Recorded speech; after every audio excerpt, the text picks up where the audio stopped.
Doing this video was complicated, because I always like to give background of the mythology or folklore I'm talking about. The problem is that the Slavic people are all over Europe. On top of that, like many mythologies, the Slavic folklore was merged with Christianity sometime from the 7th to the 12th century. This makes going through where and when this myth was prevalent very difficult. To me, Baba Yaga is one of the most distinguishable supernatural beings in Slavic folklore.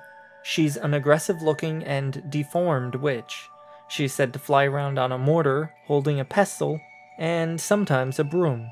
There are times when she doesn't fly, and instead pushes herself along the forest floor with the pestle, but she's always sitting in a mortar.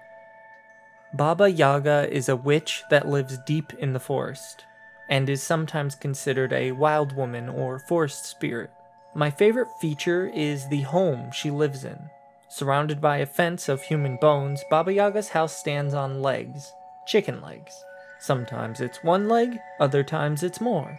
Her house has been known to also move around the forest she resides in. Baba Yaga's motives are often different depending on the story. Sometimes she takes on a motherly role, while others she's a villain who eats those that don't complete her tasks. Other times her motives are simply ambiguous, and it is considered dangerous to seek her out for help. I assume this is because you can never know how she'll react. Considering that there are stories where she kidnaps children and threatens to eat them, it is understandable that there would be hesitation in seeking her aid. There is a story called Vassilisa the Beautiful. Vassilisa is a fairy tale-esque maiden who carries a magic doll. She lives with a terrible stepmother and miserable stepsisters. One day, her father leaves for a long trip, and the mother takes this opportunity to sell the house and move Vassilisa and her daughters to a cottage in the woods.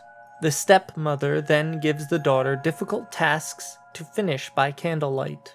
Her stepsisters tell her to go out to find more light, so she decides to travel into the forest. It is there she meets Baba Yaga. Baba Yaga is willing to give her fire to bring home, but only if she can finish many laborious tasks. Using her magic doll, Vassilisa is able to finish these tasks.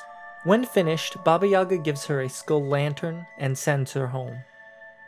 When Vassilisa returns home, the lantern burns her cottage and the family within alive.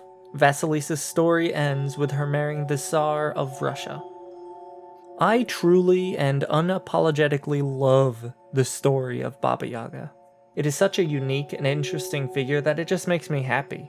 In fact, after doing research on this mythology, my enjoyment of Baba Yaga has only grown. What mythical figure is your favorite? Till next time.